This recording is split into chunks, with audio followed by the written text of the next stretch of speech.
The Alaska cigarette tax. The I-team has learned state investigators are now going after them. With the story, CBS 11's Matt Norton joins us live in the newsroom with more. Matt. Reagan, if you go to a store here in Anchorage and buy a carton of cigarettes, it'll set you back about $60. By going online, you can save nearly $50. But the tax man may come calling. When it comes to finding big bargains online, cigarette smokers have lots of choices. Sites that offer deep discounts and don't charge Alaska's $2 a pack tax. In fact, this site is very upfront about it, saying we do not report to any taxation or tobacco department. Buying cigarettes online is costing Alaska an estimated $5 to $10 million a year. Unfortunately, the internet sites are somewhat deceptive. They try to tell people that the cigarettes are tax-free, there isn't any tax liability. They fail to tell them that they're responsible to pay the taxes that are owed to the state.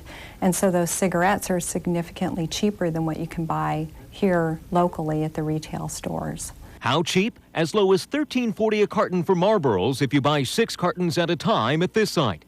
And this site doesn't appear to have any restrictions, charging just $12.41 a carton, plus another $5.50 for shipping and handling.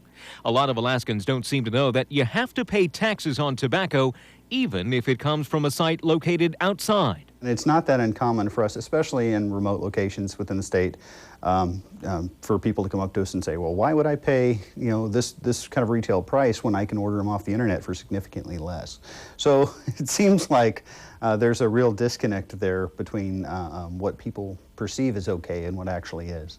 If you don't pay, you could get one of these letters in the mail, a 45-day notice detailing every pack of cigarettes you bought online, along with the taxes you owe, plus interest.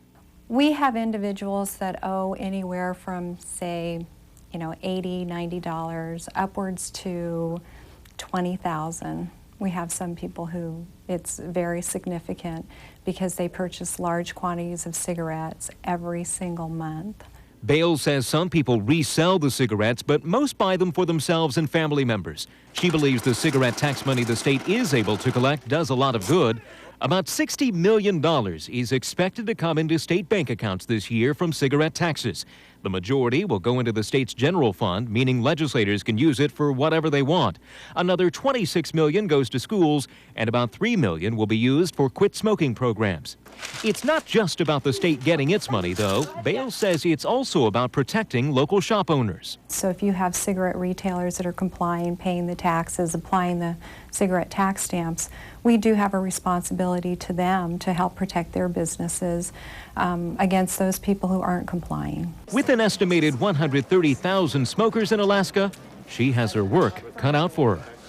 So now the question is, how do state investigators figure out if you've been buying cigarettes online? Well, under federal law, all of these site owners are required to turn in their customers, basically tell the address and customer name of everyone who buys cigarettes to the state taxing authority. And if those sites don't comply, the state of Alaska, along with federal authorities, start putting pressure on them. So if you buy cigarettes online, your address and your name could wind up on the desk of state investigators. Reagan? My goodness, all good information. Thanks so much.